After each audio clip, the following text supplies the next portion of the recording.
сегодняшний день урожай зерновых мы на полях завершили. Начали с главного – итогов уборочной кампании. Цифры впечатляющие. В этом году собрано больше 5 миллионов тонн зерна. Районы лидеры – Арский, Тетюшский и Буинский. Продолжается уборка кукурузы, картофеля, масличных культур и сахарной свеклы. Текущие дожди, которые прошли, они еще на рост сахара тоже довольно-таки неплохо повлияют.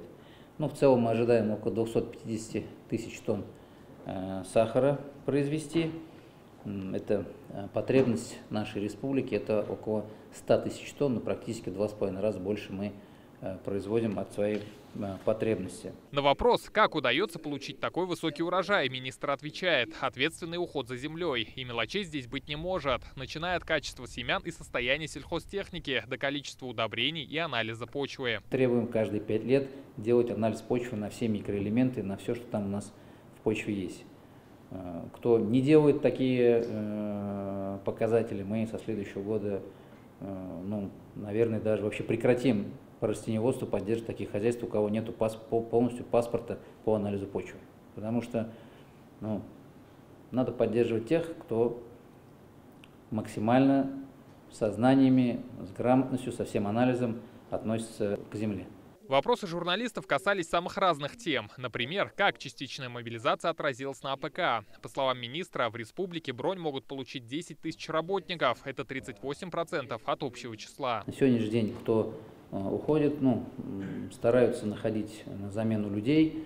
Вот в таком ежедневном режиме предприятие наше выходит из ситуации. Сказать, что сегодня критичная ситуация, так мы сказать не можем, но в любом случае из ситуации надо выход находить.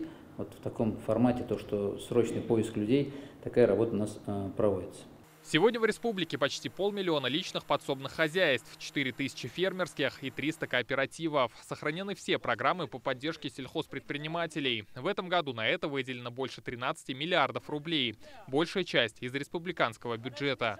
Огромный объем средств по региональному бюджету, это 44 мероприятий. Это и на приобретение техники ежегодно 1,8 миллиардов рублей, на удобрение более миллиарда рублей.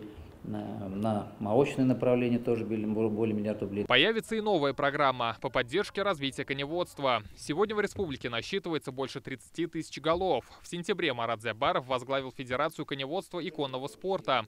На этом посту он сменил Василия Шайхразиева. На вопрос, когда министр освоит верховую езду, он ответил следующее. Конечно, в планах есть, что вот во всем этом разобраться. Я пообщался с коневодами, столько вопросов. Пока у самого лошадь не появится, эти вопросы не поймешь. Так что в планах такое есть.